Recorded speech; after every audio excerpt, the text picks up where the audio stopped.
ஓம் சக்தி.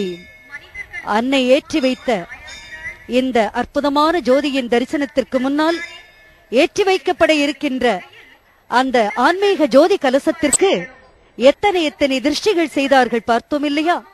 முதலிலே டயமண்ட் வடிவத்திலே 12 பெண்கள் இருந்து ஒவ்வொரு கனியிலும் நவதானியங்கள் ஒவ்வொன்றாலும் அழகு செய்யப்பட்ட அந்த கனி வகைகளை கொண்டு திருஷ்டி கழித்தார்கள். பின்னர் சூலம் கொண்டு திருஷ்டி கழித்தார்கள். அதன் பின்னால் கற்பூரம், எலுமிச்சம்பழம், பூசணிக்காய், தேங்காய் கொண்டு திருஷ்டி கழித்தார்கள். இப்படி பெண்களை கொண்டெல்லாம் திருஷ்டி கழிக்க வைத்து அந்த திருஷ்டிகள் ஏதும் நெருங்காமல், கண்ணேறுபடாமல், காலமும் மனித வாழ்க்கையின் ஒவ்வொரு செயல்களும் நலமுடன் வளமுடன் வாழ எங்கே ஆன்மீக குரு அவர்கள் கற்பித்தபடியே இந்த திருஷ்டிகள் எல்லாம் செய்யப்பட்டன. இப்பொழுது பறவைகளும் சுற்றி வந்து அந்த ஜோதியின் கலசத்தை ஆசையோடு கண்டு மகிழ வந்தன போலும் ஏதோ வந்திருக்கின்றன. ஒரு பக்கத்திலே நிலவினுடைய எழுச்சி, மற்றொரு பக்கத்திலே சூரியனுடைய மறைவு, இடையே அன்னை ஆதிபராசக்தியின் திருவுருவம். இது மூன்றும் ஒரு கோணத்திலே இருக்கிற அற்புதமான காட்சி. இடையே இதோ நின்று கொண்டு தன்னுடைய அருள்முக புன்னகையால் எல்லா மக்களுக்கும் ஆசி வழங்குவது போல் சின்னஞ்சிறு குழந்தைகள் கூடி நின்று அவர்களின் அருளை பெற காத்திருக்கிறார்கள்.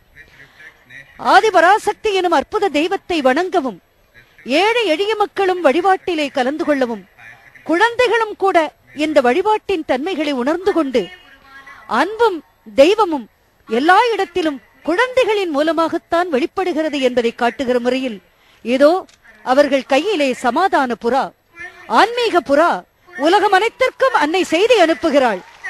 உலகமெல்லாம் சக்தி நெறி ஓங்க வேண்டும், ஒவ்வொருவர் மனக்குறையும் நீங்க வேண்டும், ஒரே தாய், ஒரே குலம், ஒரே குணம், ஒரே செயல், ஒன்றுபட்டு வாழ்வோம், எல்லோரும் உழைத்து வாழ்வோம், எல்லோருக்கும் நன்மை செய்து வாழ்வோம் என்று தொண்டு உணர்வையும் பக்தி உணர்வையும் வளர்த்துக் கொண்டிருக்கின்ற ஆன்மீக குரு அவர்கள் ஏற்றி வைக்க இருக்கின்ற ஜோதியை சுற்றி வந்து இப்பொழுது நிலவினுடைய திருமுகம் காட்டி, நிலவும் ஆன்மீக குருவே, எங்கள் அன்னையாய் போற்றப்படும் தெய்வமே, நீங்கள் ஏற்றி வைக்கும் ஜோதியை தரிசிக்க இதோ நான் வந்து விட்டேன், நீங்கள் எப்பொழுது ஏற்றி வைப்பீர்கள் என்று இயற்கையின் பெருநிலவு தன் முகம் காட்டி ஆன்மீக குரு அவர்களிடத்திலே தன் அருள் விண்ணப்பத்தை விண்ணப்பிக்க வந்திருக்கிறது.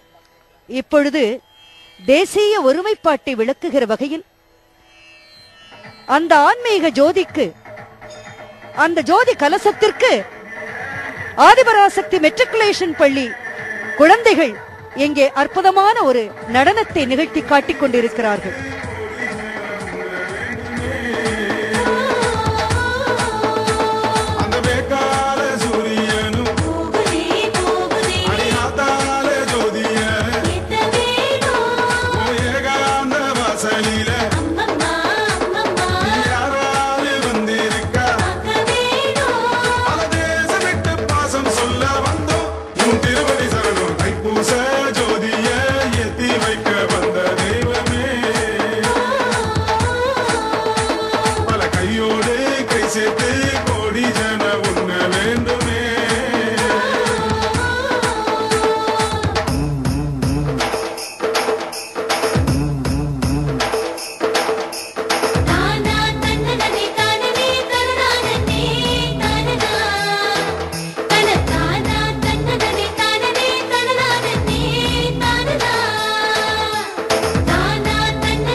எடுத்து கட்டும் ஆத்தா மணக்குறியே நாத்தா நாத்தா எங்க